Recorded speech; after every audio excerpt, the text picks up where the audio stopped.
The rancher's blood dried dark on the wooden porch, a stain his wife had scrubbed around for 40 long years. 7 men rode away laughing.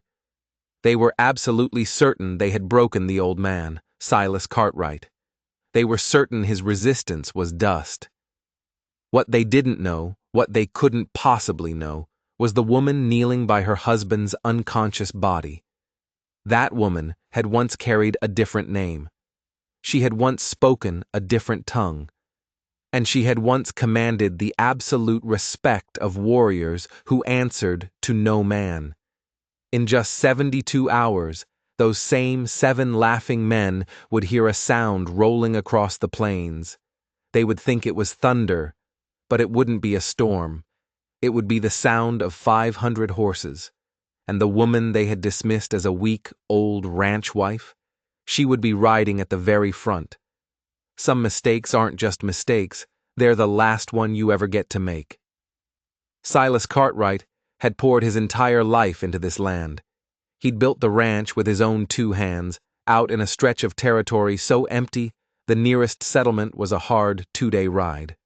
The land was flat, it was endless. Just dry grass and a few stubborn cottonwood trees by a creek that ran clear most of the year. The house was simple, weathered. The wood was dark from decades of sun and wind. But Nalin, his wife, had made it a home. She planted herbs by the door. She hung dried plants from the ceiling beams. She kept the floors swept clean, fighting a losing war against the dust that never stopped blowing. They lived quiet. Silas worked the land. Nalin tended the house and a small garden that, somehow against all odds, flourished. Neighbors were scarce. Visitors were even rarer. That isolation had always felt like safety, until the morning Caleb Rohr arrived with his men. Nalin was inside grinding cornmeal when she heard the horses. It was the sound of too many horses, moving with a confidence that wasn't friendly. 7 riders. They came from the east, moving with that casual arrogance of men who truly believe the world belongs to them, and everyone else is just borrowing it. Nalin recognized that attitude. She froze. She had seen it before, in different men, in a different life. Silas stepped onto the porch. His weathered hands hung loose at his sides. He wore his faded work shirt, patched at the elbows. His face showed no fear, just the bone-deep tiredness of a man who had hoped, just hoped, he might be allowed to finish his days in peace. Caleb Rohr dismounted. He did it slow. His boots hit the dirt with a deliberate, heavy sound. He was 20 years younger than Silas, built thick through the chest and shoulders. A bully's build. The 6 men behind him stayed mounted. They fanned out, a loose half-circle around the porch, trapping Silas against his own home. "This land's been claimed," Caleb said. His voice was flat, certain. The voice of a man who had never been told no. "We're giving folks 3 days to clear out. You're the last ones we needed to visit." Silas didn't move a muscle.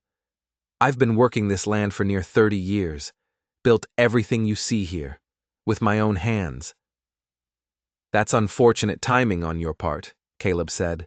His smile had no warmth in it. It was just teeth. 3 days. Take what you can carry." "No." The word just hung there, small and hard in the big, empty air. Nalin watched from the doorway. Her hand rested against the doorframe. She said nothing, but her eyes were not still. They tracked every man, every twitch, every shift in weight in the saddle. Her stillness was so complete, so unnatural, that one of the mounted men looked at her. He saw her eyes, and he quickly looked away. Caleb's expression hardened. The smile vanished. "Old man, you don't understand the situation you're in." "I understand it fine," Silas replied, his voice just as quiet. "And my answer's still no." Caleb nodded once, as if Silas had just confirmed something he already knew. He turned his head slightly toward his men. "Show him what happens when people don't listen." What happened next took less than 2 minutes. but those 2 minutes would echo across the territory for months. Nalin stood in the doorway, and she watched her husband fall. She didn't scream. She didn't beg. She didn't cry. She just watched. Her face looked like it had been carved from stone. Her eyes were wide, open, recording every single detail, every kick, every laugh, every man who joined in. When Silas finally stopped moving, crumpled like a pile of old rags at the base of the porch steps, Caleb Rohr looked at her. He was breathing a little heavy. He was expectant. "You want to reconsider?" he asked, spitting. Nalin didn't look at him. She moved from the doorway and knelt beside her husband. His breathing was shallow, ragged. A dark pool of blood was already spreading in the dirt beneath his head. She touched his face, just once, a gentle brush of her fingers against his broken skin. Then she looked up.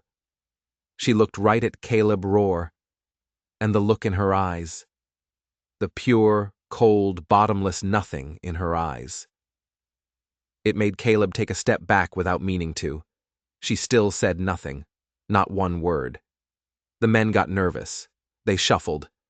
3 days, Caleb called out, trying to get his confidence back. He mounted his horse. "We'll be back to claim what's ours. Make sure you're gone." They rode away. Their laughter carried back on the wind. Nalin waited. She waited until the dust from their horses was just a brown smear on the horizon. Then she went to the well, carried a bucket of water back, and began to wash the blood and the dirt from her husband's face. Her hands were steady, practiced, efficient. But her eyes had changed. The emptiness was gone. Now they held a focus so sharp it could cut glass, a focus that seemed to look right past the broken man at her feet, past the empty plains, into something distant and unavoidable. That night, she tended to Silas's injuries. She cleaned the cuts. She bound his broken ribs as best she could. She set his shattered wrist. He was alive, but just barely. He hadn't woken up, not once. After she had done all she could, Nalin walked to the back of the small house. Underneath their simple bed sat an old, leather-bound trunk. She hadn't opened it in 40 years. Her hands were steady as she lifted the lid. Inside, wrapped in faded, soft cloth, lay the pieces of her other life. A beaded belt, the pattern telling a story of her lineage. A leather pouch, heavy with dried herbs and smooth carved tokens. And a knife, small, the handle made of bone, worn smooth by a hand that was not hers, but her father's. She lifted each item. Her fingers traced the patterns, the shapes, the edges, things she had once known better than her own heartbeat. Then, she did something new. She dug deeper, past the cloth, to a false bottom she had built herself 40 years ago. Under it was a map. Not paper, but a piece of cured hide, thin as parchment. It wasn't a map to a place. It was a map of a place, a valley, with markers for sentries, for water, for hidden paths. A war map. She studied it for a long, long time. Then she rewrapped everything. She closed the trunk. She pushed it back under the bed. She returned to her husband's side. Silas remained unconscious. His breathing had steadied, just a little, but his face was swollen into a purple mask. Nalin sat in the chair beside him all night.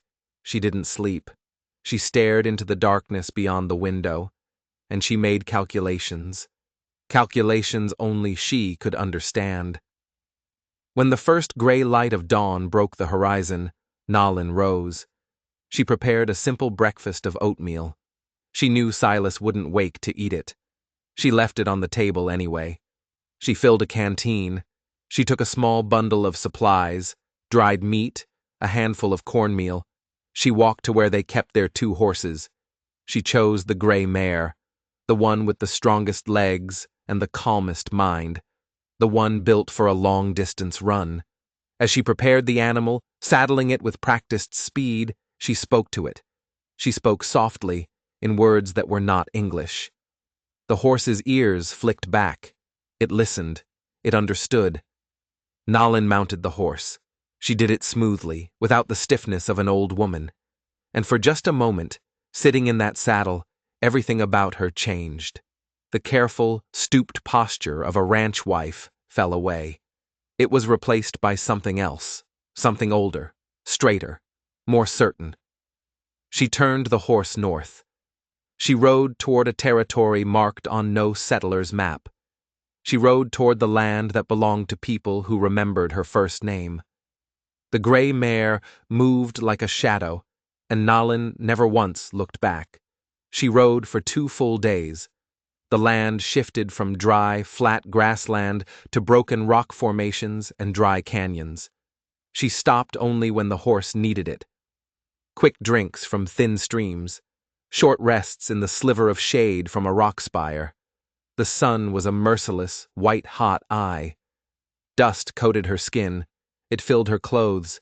Her lips cracked. None of it slowed her down, because she knew this route. 40 years had passed, but her body had not forgotten. Her mind saw the landmarks the way a settler never could. A single twisted juniper tree on a hilltop. 3 flat rocks, stacked in a way that looked natural, but wasn't.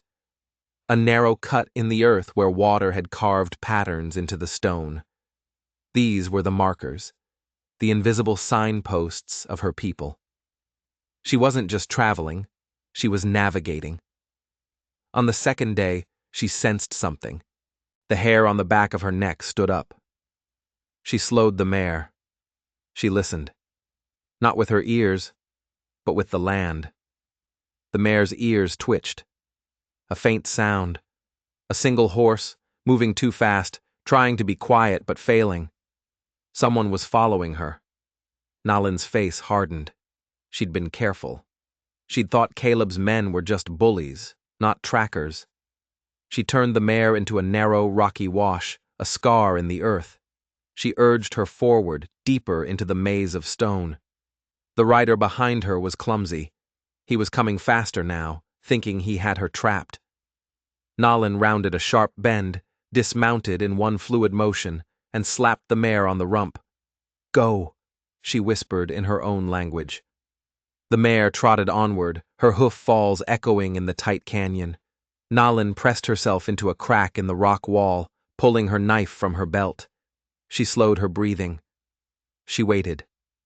Moments later, the rider appeared. It was one of Caleb's men, the young one, the one who had looked away from her, on the porch. He saw the mare up ahead and spurred his horse, a stupid, cruel smile on his face. He rode right past her. Nalin stepped out. She didn't kill him. She didn't need to. She grabbed the back of his belt and collar and pulled. He was out of the saddle before he knew what happened, crashing to the rocky ground. The wind was knocked out of him. His horse, spooked, ran on after the mare. The man gasped, trying to breathe, his eyes wide with shock. He looked up and saw her standing over him, the bone-handled knife in her hand. "You," he choked out. I knew I seen you." "Where?" Nalin's voice was a cold rasp. Fort Bridger, years ago. You was with Takakota, the chief. They said his daughter ran off with a white man."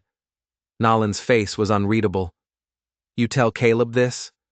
"No, I wasn't sure. Not till you rode north. I followed, to prove it to him." "You proved it," Nalin said. She didn't kill him. Killing him would bring soldiers. She used the handle of her knife, a hard, fast strike to the man's temple. He went limp. She took his rifle, his pistol, his canteen. She left him his horse, which was now wandering back, confused. She walked up the canyon, caught her mare, and mounted. She looked back at the unconscious man. He would wake up. He would have a long, thirsty walk back. But he wouldn't be following her anymore, and he wouldn't get back to Caleb before the 3 days were up. That was the first twist, the first victory. It would not be the last. She rode on, pushing the mare harder now. She had lost time. On the 3rd morning, she reached a high plateau. The land fell away into a wide valley. protected on three sides by steep canyon walls. This was it. Smoke rose from dozens of cooking fires scattered through the basin. A huge herd of horses grazed in a lush meadow by a creek. This was a summer camp, a gathering place. Two riders appeared on the ridge above her before she ever reached the valley floor.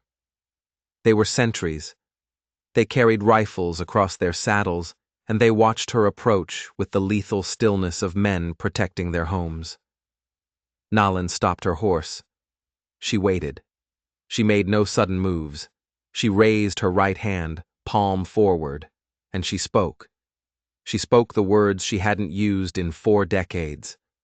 The language felt strange on her tongue, thick and slow, but it came back. Like a song you learn as a child, it was still there. She identified herself, her birth name, her father's name. She spoke slowly, clearly, so there could be no mistake. The two riders stared. They exchanged a look of pure disbelief. One of them, younger, with a jagged scar across his cheekbone, rode closer. He studied her face, his eyes full of skepticism and suspicion. "Nalin? Takakota's daughter? She died," the young warrior said flatly. "Everyone knows this. She died when she chose the white world." "I left," Nalin replied in the same language, her voice stronger now. "I did not die. Why would Takakota's daughter return now?" This was the older rider. His voice was hard. "After 40 years of silence, you are not welcome here." Nalin met his eyes. She did not flinch. "Because my husband was beaten nearly to death by 7 men. Men who believe power gives them the right to take whatever they want." She paused, letting the words sink in. "Because those same men will return in one day, tomorrow, to claim land that doesn't belong to them. Because I am asking my father's people to remember what justice means." The younger warrior, the one with the scar, actually laughed. It was a short, bitter sound. "You disappear. You marry a settler. You live as one of them. And now you come back, an old woman asking for warriors? Why would anyone here risk their life for a white man's problem?" This was the moment, the pivot. "Not for him," Nalin said, her voice dropping to a quiet intensity that made both men lean in. "For me. And for yourselves." They frowned, confused. "The men who attacked us. They won't stop with one ranch. They are claiming territory that borders your hunting grounds. Today, they take from an old couple. Tomorrow, they push further. They push into the lands your children need to survive." She pointed back the way she had come. "This isn't about my husband. This isn't about revenge. This is about drawing a line. This is about telling them, and every man like them, exactly how far they can reach, and showing them what happens if they cross it." The older rider stared at her. He saw her face. He heard her words.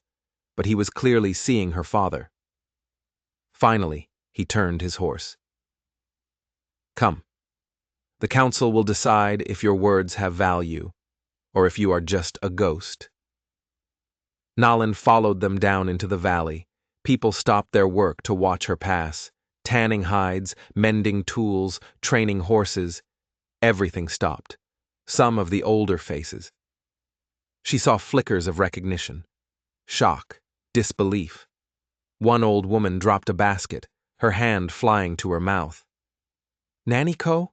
she whispered. Nalin's childhood name. But the younger ones, the warriors, they just stared. They saw a stranger, an outsider. Dressed in settler's clothes, riding a settler's horse. Their faces were hard, full of hostility. They brought her to the largest lodge near the center of the camp. Inside, several older men and women sat in a semicircle. The council. Nalin recognized 3 of them. An elderly man with hair as white as snow, tied back from his face, leaned forward. His eyes were clouded with age, but they were still sharp. "Takakota spoke of you," the elder said. His voice was like stones grinding together. "He never stopped hoping you would return, but you chose their world over ours. Why should we help you now? This was the question. She had spent 2 days in the saddle preparing her answer. Because injustice anywhere, Nalin said, her voice ringing in the quiet lodge, threatens justice everywhere. Because the same men who beat my husband will one day come for your children. Because my father taught me that strength without honor is just tyranny. She looked each one of them in the eye, and we do not let tyrants decide who deserves to live. The council members spoke among themselves, low voices, a heated, urgent debate. Nalin waited. She stood tall. She showed no desperation, no pleading. She had stated her case. Now they would decide her fate, and her husband's. Finally, the white-haired elder looked at her again. We will discuss this tonight. You will have your answer in the morning. It wasn't a no, but it wasn't a yes. Nalin nodded once. She turned and left the lodge. A young woman offered to show her a place to rest. Nalin followed, but she saw the looks. The camp was divided. She had asked for something enormous. She had opened a door that had been sealed for 40 years. And now she had to wait, knowing that Caleb Roar's deadline expired in less than 24 hours. The night was agony. Nalin was given a small shelter at the edge of the camp. Sleep was impossible. Every time she closed her eyes, she saw Silas's face, swollen, bloody. Was he still alive? Had he woken up? Or had he died alone on that floor while she was here, begging? Dawn came cold and clear. Nalin rose and went to the creek. The water was icy. She looked at her reflection, a face caught between two worlds, the rancher's wife, the warrior's daughter. The young woman from the night before brought her food. Nalin barely touched it. The camp was buzzing. People were gathered in small groups, arguing. She could see them gesturing, some toward her, some toward the council lodge. She was a spark thrown into dry grass. Then she saw him, the young warrior with the scar. His name, she learned, was Kyle. He was walking toward her. His face was a mask of contempt. Behind him were 10 other young warriors. They moved like a pack. "The council debates," Kyle called out, his voice loud enough for everyone to hear. "But we do not need to wait." He stopped 10 feet from her. "You come here, smelling of the white man. You speak with our tongue, but you have their heart. You ask us to bleed for your settler husband." "I ask you to bleed for justice," Nalin said, her voice steady. "Justice?" Kyle spat on the ground. "There is no justice.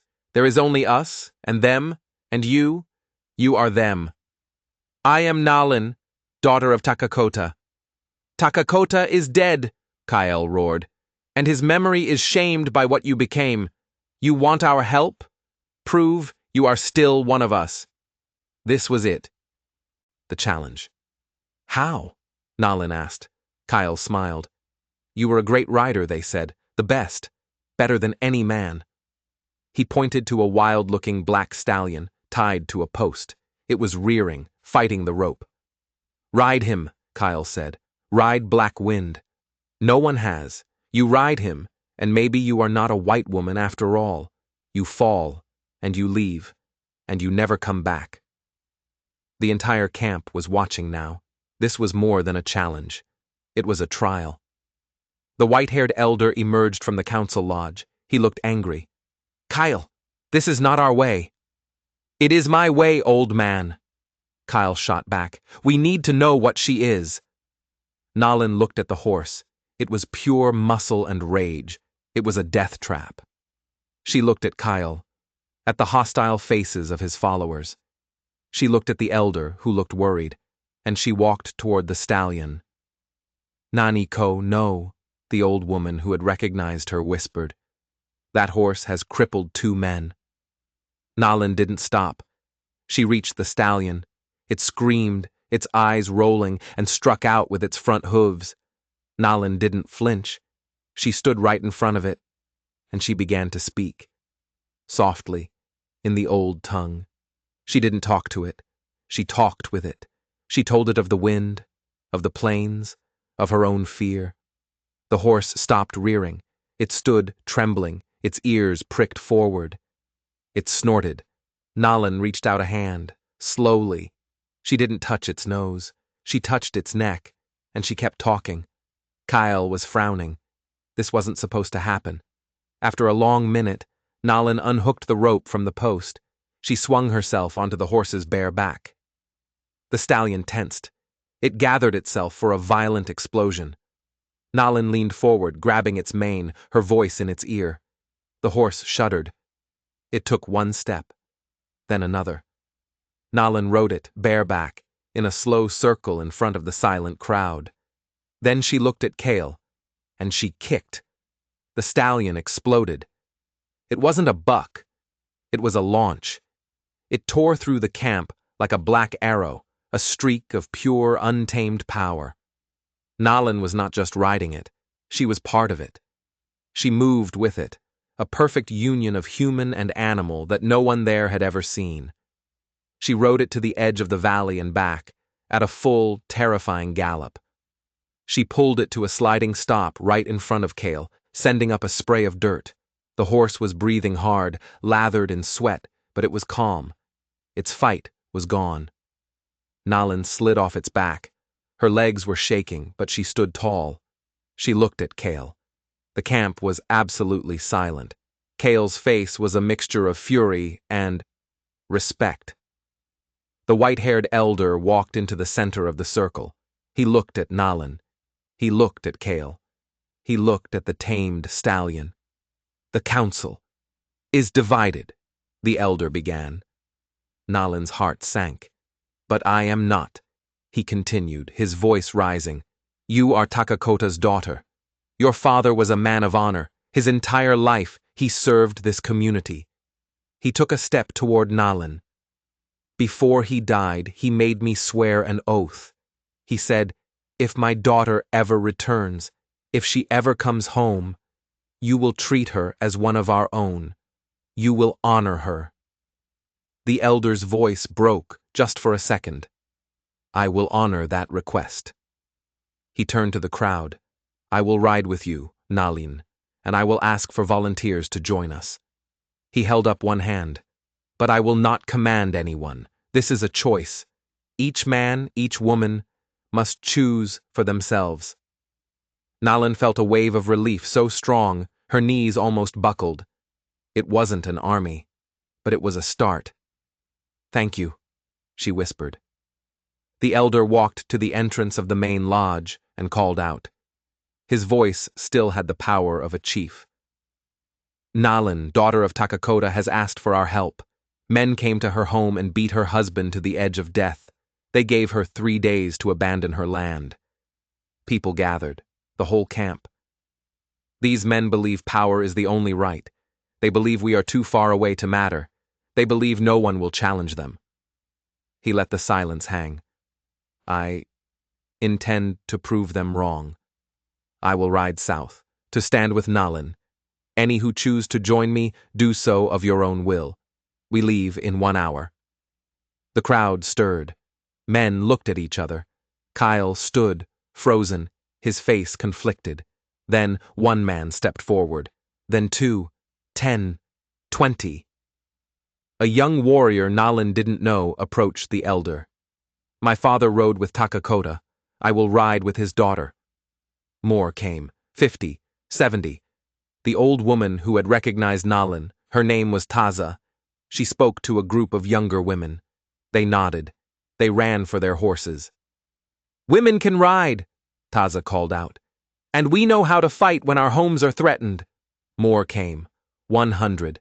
Then, Kale. Kale walked up to Nalin. He looked her in the eye. His face was hard. "You ride like one of us," he said, "but this is still a fool's errand. You are leading them to fight soldiers." "We are fighting 7 men," Nalin said. "And soldiers will follow," Kale spat.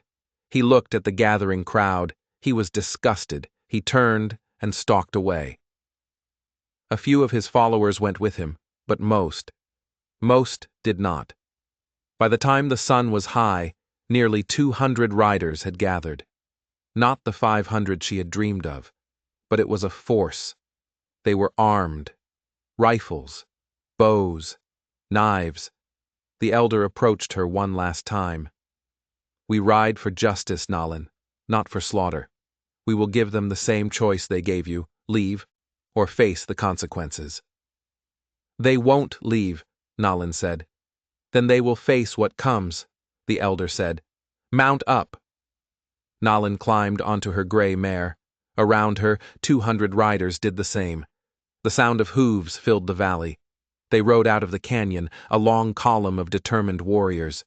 Caleb had given her 3 days. She was returning on the morning of the 3rd day, with 200 warriors at her back. But as she rode, a new cold fear hit her. 200 was a lot, but Caleb was a coward, and cowards bring friends. What if he didn't come back with just his 6 men? What if he came back with 30 or 50? What if she was leading these people, her people, into a massacre? They rode hard, through the rest of the day and into the night.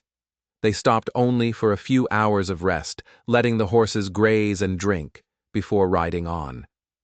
Nalin rode near the front, next to the elder. "You are worried," he said, riding beside her in the moonlight. "I am," she admitted. "I brought 200. What if he brings more? What if he brings soldiers?" "We are not fighting soldiers today," the elder said calmly. "We are fighting bullies, and bullies are cowards. They only travel in small packs, big enough to scare the weak, small enough to run from the strong." His words calmed her, but only a little. As dawn of the 3rd day approached, they stopped on a high ridge, 5 miles from her ranch. From here, they could see the small house, a dark shape in the gray light. Nalin's heart jumped into her throat. There was smoke coming from the chimney. Smoke. That meant fire. That meant someone was alive. Silas. He was alive. The relief was so powerful, she swayed in the saddle. The elder dismounted. He studied the ranch. "Wait," Nalin said, her voice sharp. The elder looked at her. "There are horses," Nalin said, pointing. "Not 7, I see. 9. 10 horses. In the small corral." The elder's eyes narrowed. He looked. "You are right. He left men behind. Or he came back early." A new terrible thought. What if Caleb's deadline wasn't 3 days? What if it was 2? What if they were too late? "No," Nalin said, her voice flat. "He said 3 days. He is a man who likes his little games. He will arrive today. Those are sentries, watchers." "Then they must be removed," the elder said simply. "Before the others arrive," Nalin finished. "Kyle should have come," one of the warriors muttered. "He is the best at stealth." Nalin looked at the elder. "No, I will go." "Daughter." "They are in my home," Nalin said. Her voice was ice. "I know every floorboard that creaks. I know the sound the door makes. I know the blind spots from the windows. Send 10 of your best men with me. We will be ghosts." The elder looked at her for a long moment. He saw the daughter of Takakota, the chief. He nodded. "Take 10. Go. We will wait here. When the sun is 1 hand width above the horizon, Caleb will come. Be finished before then." Nalin picked 10 warriors. They left their horses and moved on foot, using the ravines and low gullies, moving like snakes through the grass. It took an hour to cover the 5 miles. They lay on their bellies on a small rise, just 200 yards from the house. Nalin studied her home. There were 2 men on the porch, drinking coffee, laughing. She saw movement inside, through the window. A man's shape, walking, then stopping, but there was something wrong with the way he moved. It was slow, jerky. And then, Silas. Her husband walked past the window. His hands were tied in front of him. They hadn't just left him, they had taken him prisoner. In his own home. A white-hot rage, so pure and so cold, filled Nalin's entire being. It burned away every last trace of fear. 2 on the porch, she whispered to the warrior next to her. 2 inside at least. 1 watching my husband. Maybe 1 more. How? The warrior asked. 2 of you. Circle to the back. The window in our bedroom. It has a broken latch. I never fixed it. You go through it. Quietly. The men on the porch are mine, Nalin said. She and the other 8 warriors split. 4 with her, 4 to the side, to cover the front door. Nalin crawled, on her belly, through her own herb garden. She was 20 feet from the porch. She could hear them talking. Can't believe Caleb's paying us to sit here, one said. He wants the old man, the other laughed. Wants to make him watch. When he signs the deed over. Then, pop. Nalin rose up from the herbs like a spirit. The 2 men saw her. Their eyes went wide. Their hands scrambled for their guns. They were too slow. Nalin's knife was a silver blur. It flew from her hand and buried itself in the throat of the first man. He fell sideways, gurgling, his hands grabbing the bone handle. The second man stared, frozen in shock. Nalin was on the porch in 2 strides. She grabbed his gun hand, twisted. A bone snapped. He screamed. She clamped her other hand over his mouth and drove the heel of her palm into his nose, pushing the bone up and into his brain. He went limp. 2 down. The front door burst open. A man stood there, rifle halfway up. The 4 warriors Nalin had sent to the side opened fire.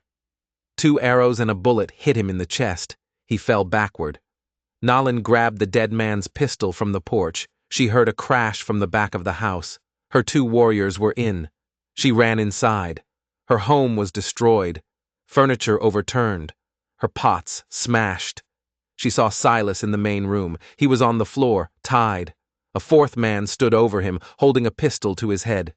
"Don't move, old woman," he yelled, his eyes wide with panic. "Nalin?" Silas whispered, his face a map of pain and confusion. "It's all right, husband," Nalin said, her voice calm. She held the pistol at her side. "I'll kill him! I swear to God, I'll kill him!" the man shrieked. "No, you won't," Nalin said. The man's eyes darted left. Nalin didn't even look. One of her warriors, the one who had come through the back, stepped into the doorway. He fired his rifle. The man holding Silas crumpled. It was over. Silence. Nalin ran to Silas, cutting his ropes with her knife.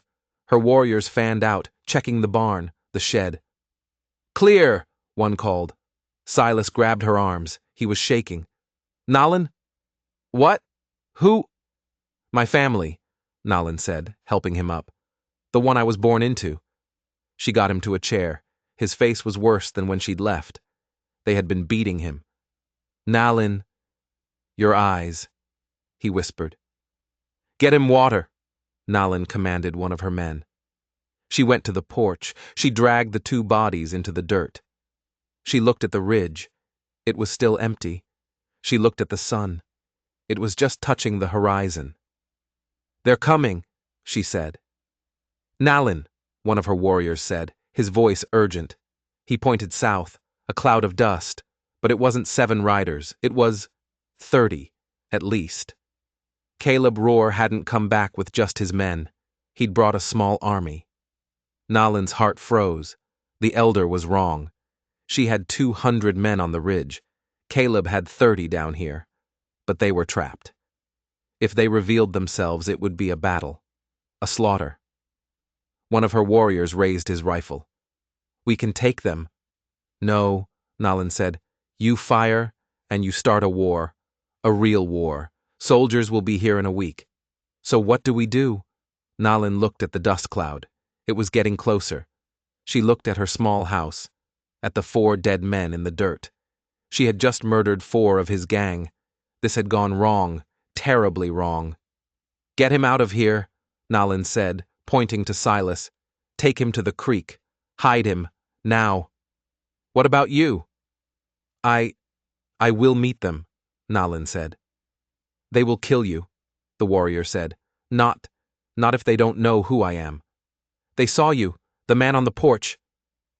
Nalin's mind raced. "They're dead. Caleb doesn't know. He'll see. Me, an old woman. He'll be angry his men are gone. He'll... It was hopeless. Nalin, Silas said from the doorway. He was holding his old rifle. I'm not leaving. Silas, you can't. This is my home, he said. His voice was rough. I said no before. Nothing's changed. The 10 warriors looked at Nalin. They were waiting for an order. Get on the roof, Nalin commanded. All of you, lie flat. Do not fire. Do not fire unless I am dead. That is an order. They vanished, climbing the sides of the house, scrambling onto the shingles. Nalin and Silas stood on the porch. The bodies. She had to move the bodies. She and Silas, him groaning in pain, dragged the 4 men into the barn. They threw hay over them. It was a terrible, clumsy job. There was blood on the porch. Too late. The 30 riders were here. Caleb Rohr rode at the front. He pulled his horse up, and his eyes. His eyes were not triumphant. They were furious. "Where are my men?" he roared. Nalin stood, her hands at her sides. They left. This morning. Took 2 of our horses and left. Caleb's eyes narrowed. He stared at her. He stared at Silas, who was standing, bruised but defiant. Liar, Caleb hissed. He dismounted. He walked to the porch. He saw the dark, wet stain, the one that hadn't been there 3 days ago. He dipped his finger in it. He looked. Blood. You... Caleb's face went purple with rage. You stupid old... He pulled his pistol. He pointed it right at Nalin's face. Where are my men, witch? Nalin stared down the barrel of the gun. She didn't blink. Gone, she said. I'll ask you one more time. He cocked the hammer. Silas raised his rifle. Get off my land. Caleb laughed. You and what army, old man? And right on cue. A voice. A single, high-pitched war cry from the ridge 5 miles away. Caleb froze. He looked. He saw nothing. What was that? A bird? Then the elder appeared.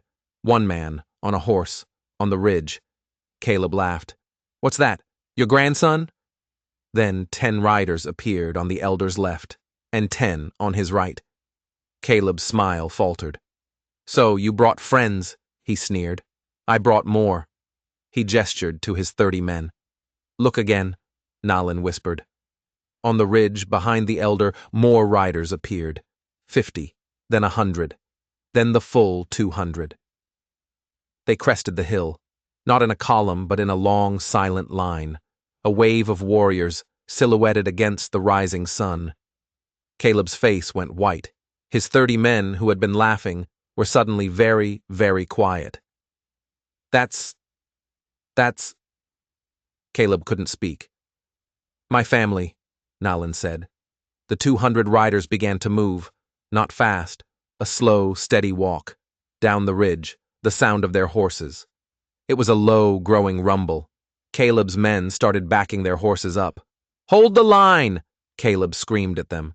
It's a bluff. They're old men and women. Caleb, one of his men said, his voice shaking. Look. Left. From a canyon to the east, a new column of riders appeared. They were moving fast. It was Cale, and with him, 300 more warriors. Cale hadn't been sulking. He'd been gathering. He'd ridden to the other camps, the hunting parties. He had brought the full, terrible strength of the nation, 500 riders. They were coming from 2 sides, the 200 from the front, the 300 from the east, a perfect closing trap. Caleb's 30 men. They broke. They didn't wait for an order. They spun their horses and they fled south, riding for their lives. But Caleb was frozen. He stared at the approaching army. He stared at Nalin. What? What are you? He whispered. I am the woman who is giving you 30 seconds, Nalin said. Her voice was flat. Ride away, or my people will make sure you never threaten anyone again. Caleb's mouth opened and closed. He looked at the oncoming tide of horses. He looked at Nalin's cold, dead eyes. He scrambled for his horse. He climbed on. This isn't over, he screamed, his voice cracking in terror. Yes, Nalin said. It is. He galloped away, riding after his routed men. The 500 riders stopped. They formed a perfect silent circle around the ranch. They didn't pursue. They didn't need to. The message was sent. Nalin watched him go.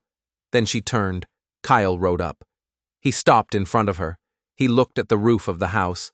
Nalin's 10 warriors stood up. Kyle looked at Nalin. He saw the blood on the porch. He looked toward the barn. "You killed them," he said. It wasn't a question. "They had my husband tied," Nalin said. "4 of them," Kyle said, "with 10 warriors and you." He almost looked impressed. The elder rode up. He dismounted. He walked to Nalin. "Your father," the elder said, "would be proud today." He looked at the blood. "But this is a problem. You have shed their blood first. Even in self-defense, they will call it murder." Nalin's brief moment of victory vanished. He was right. She hadn't just scared Caleb away. She had given him a new weapon. "They will send soldiers," the elder said, "not to investigate, but to arrest." "What have I done?" Nalin whispered. She looked at Silas. Silas put his hand on her shoulder. "You did what you had to. We'll face them. Together." "No," Kyle said. Everyone looked at him. "We will not wait for them," Kyle said. His eyes were burning. "We are 500. The fort is 2 days' ride. We will ride there. We will burn it to the ground. We will show them what it means to anger us." "No!" Nalin shouted. "That is a war we cannot win. You will doom us all." "It is better to die fighting than to let them hang Takakota's daughter," Kyle roared. The warriors started to shout. They were with him. They were ready. Nalin had unleashed a storm, and now she had no idea how to stop it. "Kale, no!" Nalin pleaded. "This is not the way." "It is the only way," he shouted, raising his rifle. "They want a war? We will give them one." The crowd of 500 warriors roared. They were ready. They were thirsty for a fight they felt had been coming for years. "Stop!" The elder's voice cut through the noise. "Are you children?" he boomed. "You would burn the world down to prove your strength? Takakota was a warrior, but he was not a fool." He pointed at Kale. "You would doom your people, your families, for 1 day of pride. This is not strength. It is weakness." Kale looked like he'd been slapped. The elder turned to Nalin. "And you. You have brought this fire to our doorstep. Now, you must be the one to put it out." "How?" Nalin felt desperate. "He's right. They will come for me." "Then you will not be here," the elder said. "What?" Silas stepped forward. "She's not running." "She will not run," the elder agreed. "She will come with us, back to the valley. She will be one of us again. Let the soldiers come. They will find an empty ranch. They will hunt for her, but they will not find her in our lands. Not without starting a war they do not want. Not over one woman." Nalin looked at Silas. "Leave him? After all this?" "No," Nalin said. "I will not leave my husband." "Then he will come with you," the elder said. Silas looked at his ranch, the home he'd built. I can't. This is my land." "Your land is worthless if you are dead," the elder said. A stalemate. Kale was fuming, but he was silent. He respected the elder too much to argue. "There is another way," Nalin said, her mind racing. "The trader, Thomas Brennan. His post is 50 miles south. He is an honest man. He knows Caleb Rohr. He knows what he is." "A white man," Kale sneered. "An honest man," Nalin repeated. "We will send for him. He will be our witness, and—" She looked at the elder. "And you will stay. Not all of you, but some of you, as my guests." The elder frowned. "Soldiers will see us. It will be a confrontation." "It will be a negotiation," Nalin said. "They will come expecting one old woman. They will find an old woman, her husband, an honest trader, and 20 warriors from her family, standing guard. They will see that this is not a simple arrest. It is complicated." The elder considered this. It was a risk, a huge risk, but it was better than war, and it was better than running. I will stay, the elder said. And 20 men. Kyle looked disgusted. This is a coward's plan. No, Nalin said. It is a smart plan. It is the plan my father would have made. He used his head, not just his anger. You want to honor him? Then be smart. Kyle stared at her. He hated that she was right. He spun his horse. I will take the others back, but old man, if the soldiers harm her, I will return, and I will bring hell with me. He and 480 riders turned and rode away. It was done, for now. The elder and 20 warriors made camp by the creek. Nalin sent one of the warriors, the fastest rider, south. He rode like the wind toward Brennan's trading post. Then Nalin and Silas went inside. The house was a wreck. They sat at the table, in the middle of the mess. For a long time, neither of them spoke. 40 years, Silas finally whispered. He wasn't looking at her. He was looking at his hands. We've been married 40 years, and I never knew. I never told you, Nalin said simply. Why? His voice wasn't angry. It was just broken. Why would you keep that from me? That you're a princess? A chief's daughter? I am not a princess, Nalin said. I was. Just a girl. And when I left, I had to leave completely. I wanted to be your wife. Just your wife. Not someone caught between two worlds. I thought I had to choose. But you couldn't, Silas said. No, Nalin said, her voice thick. Today proved I never really left. I just stopped looking back. Those people. Silas shook his head, wincing from the pain in his ribs. They rode 2 days. They were willing to fight for you, to die for you. That's not nothing, Nalin. My father. He was a great man, Silas. When I chose you to live in your world, it broke his heart. But he never stopped loving me. The elder told me. He made them swear to protect me if I ever came back. Does this change things? Silas finally looked at her. His face was swollen and purple, his one eye barely open. Between us? Nalin met his gaze. I'm still the woman you married, she said. I still choose this life, this house, you, but I can't pretend anymore.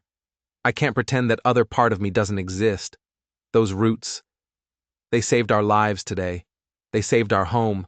I can't cut them away again. Silas reached across the table. His hand was trembling. He took hers. His grip was weak, but it was steady. I don't want you to cut them away, he said, his voice rough.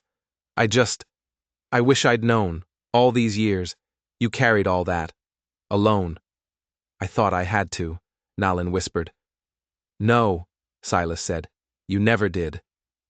They sat there, holding hands as the sun climbed high. 2 days later, they came. The rider Nalin had sent had returned, saying Brennan was on his way, but he wasn't here yet. A lookout from the elders' camp gave the warning. Riders from the north. Soldiers. Not 2. Not a platoon. A full company. 60 men in blue, led by a hard-faced major. They rode onto the property and formed a perfect 2-deep line in front of the ranch house. The elder and his 20 warriors came from the creek. They stood, unarmed, in a group near the barn. Nalin and Silas stood on the porch. The major dismounted. He was all business. Ma'am, Mr. Cartwright, I am Major Harris. I'm here investigating the deaths of 4 men on this property. They attacked us, Silas said. They were holding me prisoner. So I've been told, the major said. I have a report from a man named Caleb Rohr that this woman, he pointed at Nalin, is the leader of an Apache war band, and that she murdered his men in cold blood. That is a lie, Nalin said. Is it? The major's eyes flicked to the elder and his men. You seem to keep colorful company, ma'am. This is my family, Nalin said. I see. And I suppose those 4 men just died of fright? This was bad. He was hostile. He believed Roar. "Major!" A new rider, coming fast from the south. It was Thomas Brennan. "Major Harris," Brennan said, pulling up his horse. He looked winded. "I got here as fast as I could. You can't listen to a word Caleb Roar says." "And who are you?" the major asked, annoyed. "Thomas Brennan. I run the post 50 miles south. I've known Roar for 10 years. He's a thief, a bully, and a liar. He's been terrorizing homesteaders in this territory for years. These folks," he pointed to Nalin and Silas, "they're the victims. Roar beat this man half to death 3 days ago." The major looked at Silas's face. He was clearly weighing the two stories. "And what about them?" He pointed to the warriors. "That," Brennan said, "is Nalin's family, and I reckon they've got a right to visit." The major was stuck. He had one story from Roar. He had a conflicting story from a respected trader. He had 60 soldiers, but he also had 20 Apache warriors who were standing very close. This was a powder keg. "I have to take someone in," the major said. 4 men are dead." "It was self-defense, Major," Brennan insisted. "They had Silas tied up. They were going to kill him." "Where's your proof?" the major snapped. "I am the proof," Silas said. He pulled up his shirt. The major looked at the dark, terrible bruising that covered Silas's entire torso. The marks of the ropes were still on his wrists. The major's expression changed. He'd seen that kind of questioning before. He looked at Nalin. He looked at the elder. He made a decision. "Mr. Roar," the major said, failed to mention that his dead men were known associates, wanted for robbery in 2 territories. Their names were on a sheet on my desk this whole time. Nalin and Brennan exchanged a look. This was new. Was it true? Or was the major just smart? "It seems to me," the major continued, his voice loud enough for all his men to hear, "that Mr. and Mrs. Cartwright here were defending their property from known outlaws. The case is closed." He turned to Nalin. "Ma'am, I would advise that your family not make a habit of armed visits. It makes the neighbors nervous." "They are welcome in my home, Major," Nalin said quietly. The major stared at her. He saw no fear, no gratitude, just fact. He nodded once. "Very well." He mounted his horse. "Company, forward, march." The soldiers turned and rode away. It was over, really over. Brennan let out a long breath. "That was close. You're lucky, Nalin, or maybe you're just good." The elder walked up. He clasped Nalin's shoulder. "If you need us again," he said, "send word, we will come." He and his men mounted, and they rode north. Nalin and Silas stood on the porch, watching them go. They were alone again. But everything was different. Word of what happened spread. The story of the ranch wife who summoned an army. The story of the 60 soldiers who came to arrest her and left empty-handed. Caleb Roar was never seen in the territory again. He was a bully, and Nalin had broken his power. Nalin and Silas rebuilt their home, but it was different now. They talked about her childhood, about her father, about the 40 years of silence, and every few weeks a rider would come from the north, a gift of fresh meat, a question about the settlers, and every few weeks Silas would look at Nalin and say, "You should go." 2 months later, she did. She rode north to the valley. Silas came with her. They were welcomed, not as strangers but as family. Kyle even nodded to Silas, a sign of respect for the man who had stood his ground. They didn't stay. They rode back to their ranch. They had built a bridge. They grew old together on that land. Silas's face healed, but his cheekbone was always a little crooked, a reminder of the fight he'd won. Nalin never had to call for her family again. She never had to, because everyone knew, that the quiet old woman in the herb garden could call down a thunder of 500 horses, and that kind of knowledge. Well, that kind of knowledge keeps the trouble far, far away. They lived in peace, a strange, beautiful peace, caught right between two worlds. And Nalin finally understood. She didn't have to choose. She could be both. If you enjoyed this story, don't forget to hit that subscribe button and let us know in the comments what you think. Was Nalin right to hide her past, or should she have told Silas from the very beginning? We read all your comments. Thanks for watching.